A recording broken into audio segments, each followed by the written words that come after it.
할렐루야, 주의 이름으로 여러분들을 환영하며 축복합니다. 우리 앞뒤자로 인사할까요? 반갑습니다. 반갑습니다. 세례요한 강의 빈들에서의 외침 16번째 시간, 누가복음 3장 15절부터 17절의 말씀을 가지고 함께 은혜를 나누어 보도록 하겠습니다. 세례요한이 빈들에서 외쳤습니다. 회개하라, 천국이 가까이 왔느니라. 이 외침은 엄청난 메아리가 되어서 유대 전역을 강타합니다. 세례요한의 메시지를 듣고 회개한 수많은 사람들이 요단강가에 모여 이 세례요한이 베푸는 물 세례를 받으면서 그의 가르침을 들었습니다. 많은 사람들이 죄를 뉘우쳤습니다. 자신을 돌아봤습니다. 그리고 진심으로 회개에 합당한 열매를 맺기를 바랬습니다. 사람들의 그와 같은 질문에 요한은 무리들에게는 남은 여벌의 옷을 나누어 주고 또 음식도 함께 나누는 삶을 살라라고 교훈하였습니다.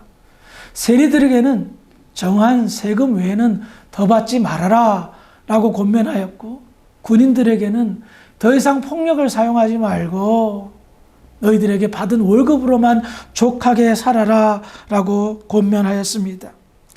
세례 요한의 가르침은 너무나도 명확했고 뚜렷했습니다. 상식에 맞게 살자라는 겁니다. 사람들은 어떻게 생각했을까요? 세례 요한을 찾아왔을 때는 이 세상을 뒤집을 사회 변혁의 역사를 기대했는지 모릅니다.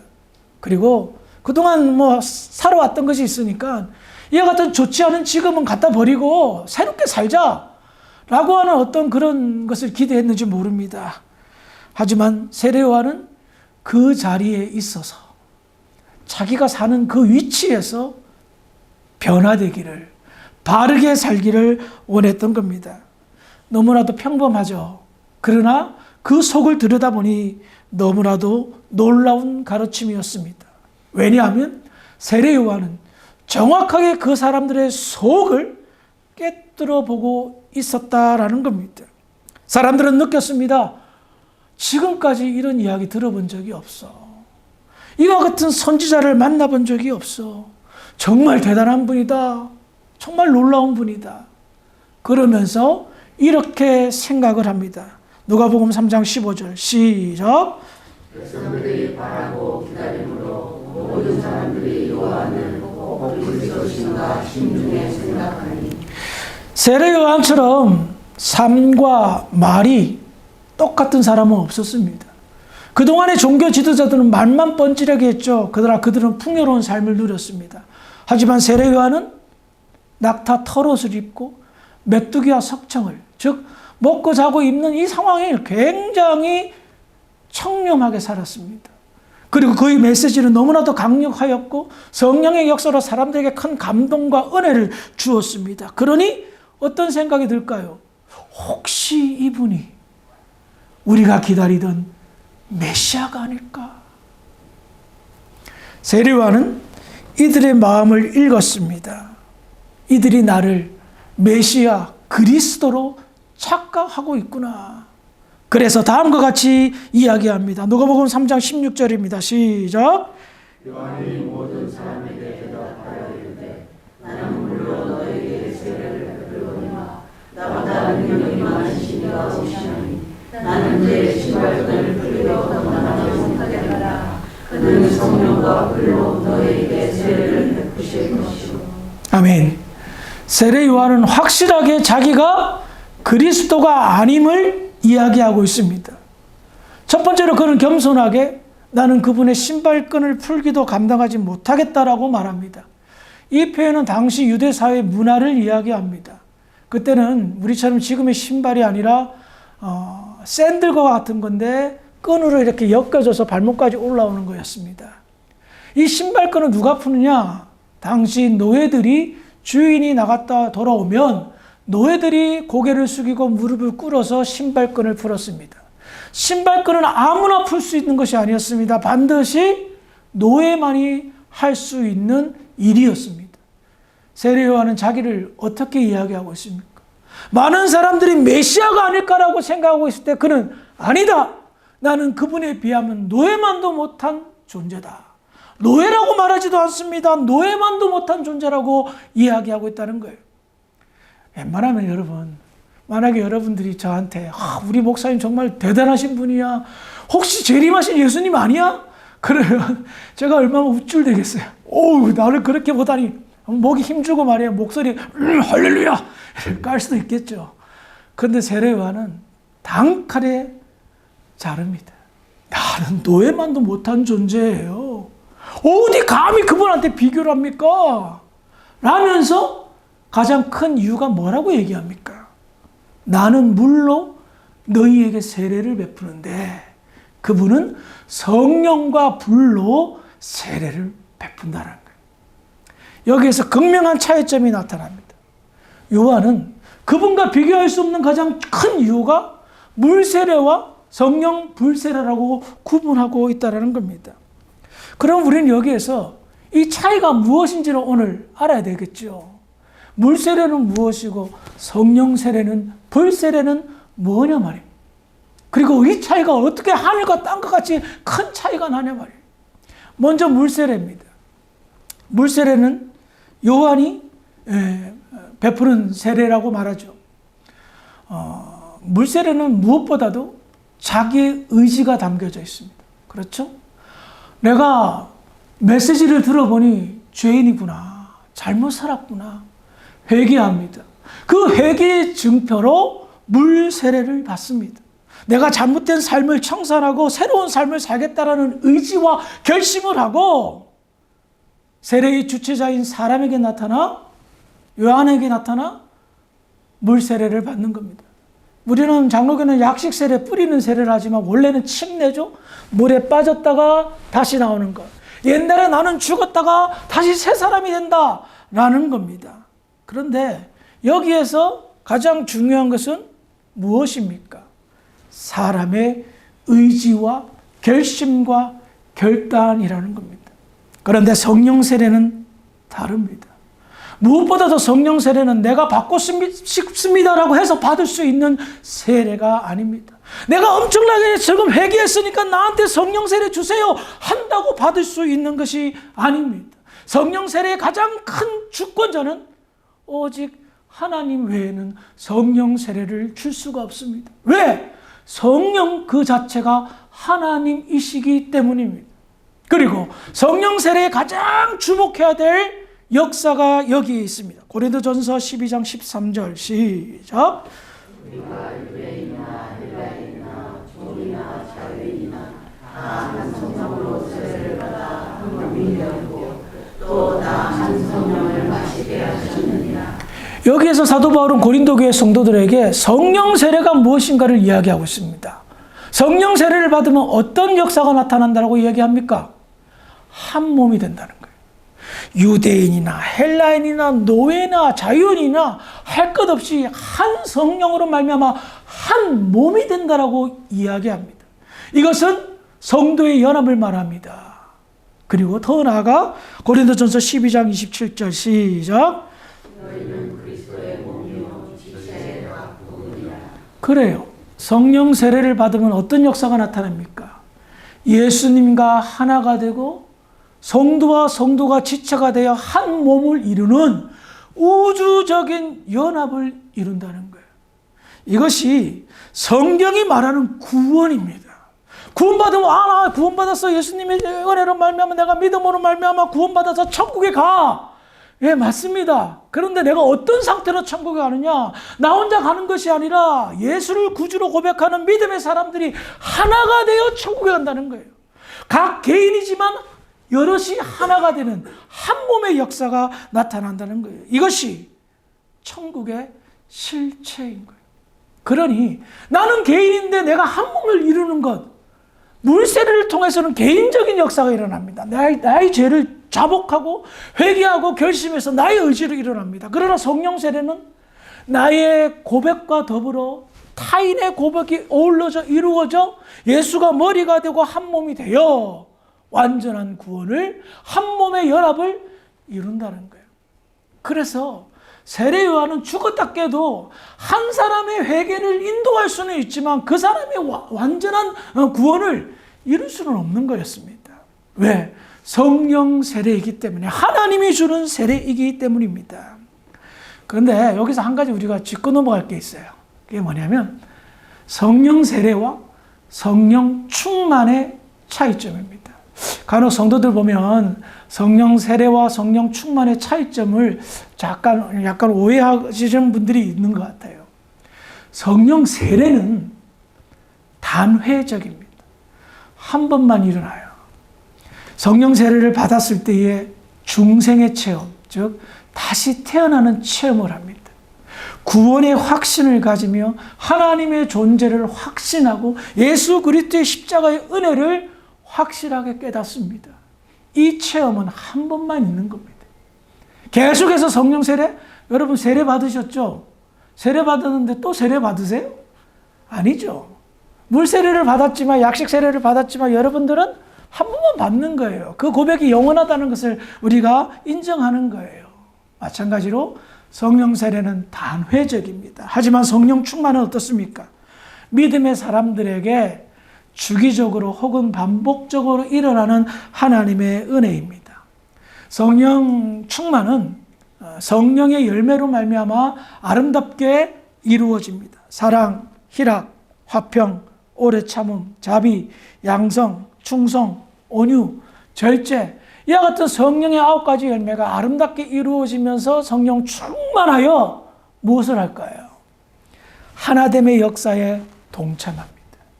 예수님이 머리를 인정하기 때문에 예수님의 뜻에 내가 순종하며 나아갑니다. 그래서 성령 충만하여 하나님의 뜻이 무엇인가를 알고 그 뜻에 순종하며 나아갈 때에 삶의 풍성함을, 하나님의 크신 은혜를 날마다 감사하며 표현하며 산다는 겁니다. 그래서 세례 요한이 가지고 베풀었던 물 세례는 사람의 마음의 변화를 일으킬 수는 있지만 완전히 새로운 사람으로는 만들 수가 없습니다. 새로운 사람. 성경에서 사람을 누가 만들었죠? 하나님이 창조하셨잖아요. 그래요. 새로운 사람은 창조주만이 하실 수 있는 거라는 거예요. 그래서 성령 세례를 베푸시는 분하고 나하고 어떻게 같을 수가 있냐라고 이야기합니다. 창조주 하나님, 예수님이 이 땅에 오셔서 성령 세례를 베푸시고 그로 인하여 새로운 피조물을 만든다는 겁니다. 고린도후서 5장 17절 시작. 그런즉 누구든지 그리스도 안에 있으면 새로운 피조물이라. 이전 것은 지나갔으니 보라 새 것이 되었도다. 그래요. 세례 요한은 죽었다 깨어나도 창조주가 될 수는 없습니다. 사람들의 마음의 감동과 은혜를 베풀 수는 있으나 사람을 새로운 피조물로 만들 수는 없는 거예요. 그 차이를 너무나도 명백하게 이해하고 있었기에 나는 노예보다도 못한 존재인데 어디다가 갖다 댑니까? 하면서 말하고 있다는 겁니다. 그렇다면 우리는 여기서 그럼 불세례는 뭐냐 이거예요. 불세례는 동전의 양면과 같은 의미가 담겨져 있습니다. 먼저 이해를 돕기 위해 오늘 본문인 누가복음 3장 17절을 보겠습니다. 시작.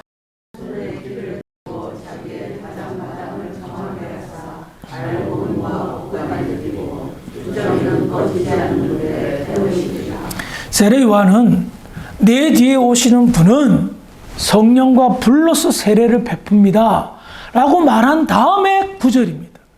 이 내용을 읽어봐도 딱 봐도 알겠죠. 알곡과 쭉정이를 구분하여 알곡은 창고에 놓고, 이 창고가 천국이라는 의미입니다. 쭉정이는 불태워 버린다는 겁니다. 불세례는 아까도 양면이 있다고 했는데 불세례의 첫 번째 의미는 심판과 멸망을 상정합니다. 예하에서 나와 있듯이 구원과 심판이 있는 그 모든 날에, 마지막 날에 사람들은 타작마당이라고 불리는 곳에서 구분을 당할 겁니다. 알곡과 쭉정이를 구분하여 쭉정이는 불살라, 즉 지옥의 심판을 받는다는 것을 이야기하고 있습니다. 이것이 한 면입니다. 다른 면은 어떨까요? 고린도전서 3장 12절부터 15절인데요. 한 절씩 교독해 보겠습니다. 만일 누구든지 금이나 은이나 보석이나 나무나 풀이나 집으로 이 터 위에 세우면 각 사람의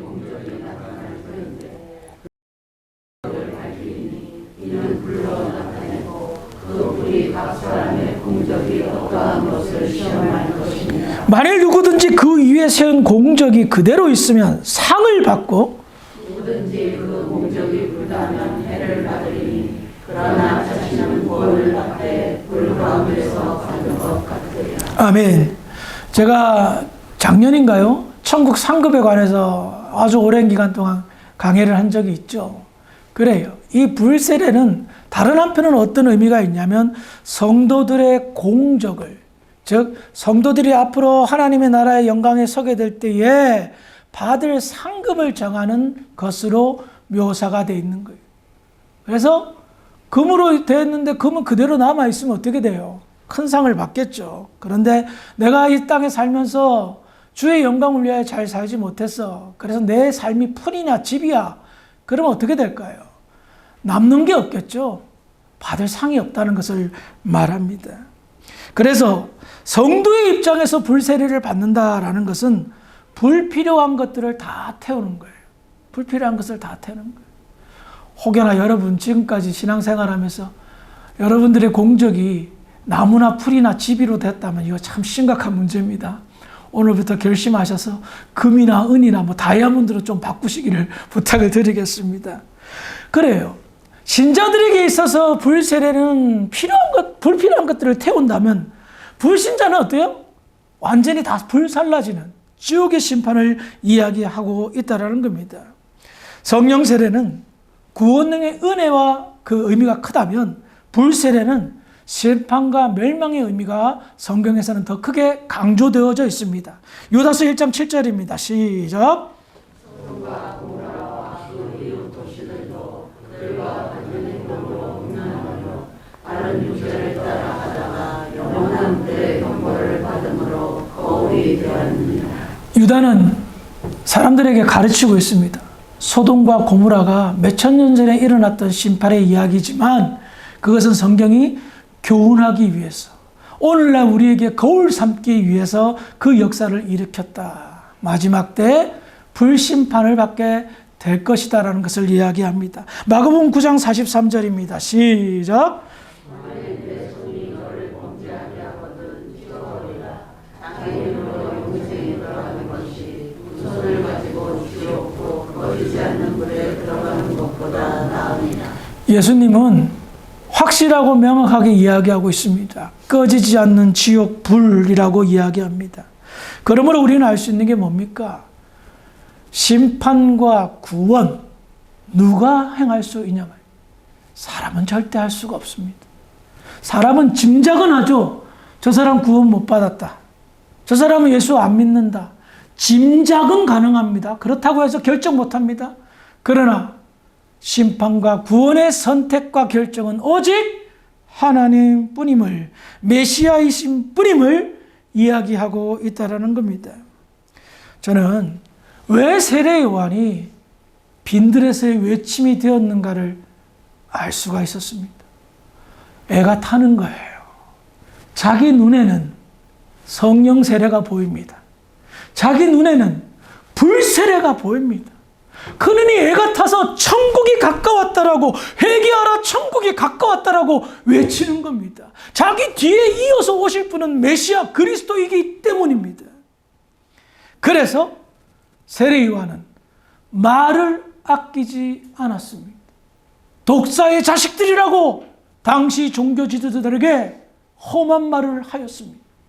무리들에게는 옷도 나눠주고 먹을 것 좀 나눠줘라. 세리들에게는 야 그만 세금 걷어 받을 만큼만 받아.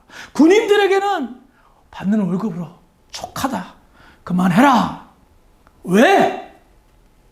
그렇게 안 하면, 그렇게 변화된 삶을 살지 않으면 다 불세례를 받기 때문이라는 거예요. 그래서 애가 탔던 겁니다. 그래서 빈들에서라도 외쳤던 겁니다. 사람이 없는 광야 사막에서 외쳤던 것입니다. 그는 천국의 임박함을, 지옥의 긴급함을 온몸으로 다 깨닫고 있었기 때문입니다. 회개해야 천국을 맞이하고, 회개해야 참된 성령 세례, 그리스도만이 베풀 수 있는 그 세례를 그나마 받을 수 있기 때문이었던 겁니다. 성령 세례를 받으셨습니까? 혹시 우리 가운데 나는 성령 세례의 체험이 없다라고 하시는 분이 만에 하나 천에 하나 계시다면 물 세례를 베풀었던 세례 요한의 상황을 가슴에 깊이 담으시기를 바랍니다. 사람들은 400년 만에 입술을 벌린 하나님의 음성을 듣고 세례 요한을 찾아왔습니다. 진심으로 회개하고 회개에 합당한 열매를 맺고 나아갔습니다. 그리고 저 사람이 그리스도인가 하며 예수님을 기다렸습니다. 맞이하려고 하였습니다. 성령 세례는 내 안에 갈급함이 없으면 어느 날 갑자기 생기는 그런 세례가 아닙니다. 내가 죄인인 것을 인정하고 진심으로 변화된 삶을 바라고 하나님께 간절히 바라도 될까 말까한 세례입니다. 왜? 내가 원해서 되는 것이 아니라고 말씀드렸죠. 오직 하나님의 주권과 선택만이 이루어지는 것이기 때문입니다. 그래서 교회에 계속 몇 년, 10년, 20년, 30년 다녔는데 아직도 성령 세례 못 받았다면, 그걸 못 느끼고 있다면 너무 억울한 거 아니에요. 교회 놀러 온 것도 아닌데 매주에 와서 설교 듣고 기도하고 찬송하고 하는데 헌금까지 내는데 억울하잖아요. 그러니 그 확신 받을 수 있도록 오늘이라도 늦지 않았으니 하나님께 매달리시기를 바랍니다. 더 나아가 성령 세례의 경험이 있으십니까? 체험이 있으십니까? 확신한다면, 확신을 전제로 한다면 지금 나의 삶에 성령의 열매가 조금이라도 맺혀지며 살아가고 있는가 생각해 보시기 바랍니다. 즉, 성령 충만한가? 평생 성령 충만할 수는 없어요. 다윗도 말해요. 얼마나 성령 충만했어요. 그런데 얼마나 많은 잘못과 죄를 저질러요. 그게 사람이에요. 하나님의 은혜가 아니면 절대 구원받을 수 없는 사람의 실성을 다윗과 같은 위대한 믿음의 사람들도 보여주는 거예요. 죽을 때까지 성령 충만하라고 말하고 싶지 않습니다. 왜요? 저도 못 그래요. 하지만 우리가 추구하는 삶이 있잖아요. 우리의 비전과 이상이 있잖아요. 그것을 세상의 명예와 물질로만 국한한다면 이게 얼마나 어리석은 거예요. 얼마나 답답한 인생을 사는 거예요. 나의 이상과 또 어떤 그런 비전과 희망을 신앙, 즉 성령 충만으로 포커스를 맞춘다면 저는 100만 번, 1000만 번 장담합니다. 지금 여러분들의 삶에 어마어마한 풍성함이, 말할 수 없는 풍성함이, 세상이 줄 수 없는 풍성함이 맺혀질 것입니다. 느껴질 것입니다. 인생을 살면 살수록 좋은 날보다는 안 좋은 날이 더 많을 때가 많더라고요. 좋은 날은 다 까먹고 힘들고 어려운 것들만 자꾸 생각나는 때가 더 많더라고요. 우리의 마음을, 우리의 심리를 압박합니다. 힘들어합니다. 그때에 성령 충만은 답이 될 수 있습니다. 성령의 열매는 나의 모든 문제를 해결하는 아름다운 정답이 될 수 있다는 겁니다. 그래서 하나님께서는 이 세상을 지혜롭게 살게 하기 위해서 성령의 열매를 맺게 하는 성령 충만의 축복을 저와 여러분들에게 주신 줄 믿으시기 바랍니다. 성령 충만, 하나님의 나라에서 맛볼 수 있는 신비적인 경험이며 은혜입니다. 이와 같은 충만함이 저와 여러분들의 삶에 풍성하게 하는데 복된 도구가 되기를 주의 이름으로 축원합니다. 기도하시겠습니다. 하나님, 은혜를 감사합니다. 하나님의 은혜로 성령 세례가 무엇이고 불세례가 무엇이며 성령 충만이 무엇인가를 함께 나누었습니다. 오늘 깨달은 바 이 은혜들 나의 것으로, 우리의 것으로 만들게 하시고 성령 세례 받은 자답게 성령 충만케 살게 하여 하나님의 나라의 영광을 구현하는 데 쓰임받는 믿음의 교회 모든 성도들이 될 수 있도록 축복하여 주시옵소서. 감사하며 예수님의 이름으로 기도합니다. 아멘.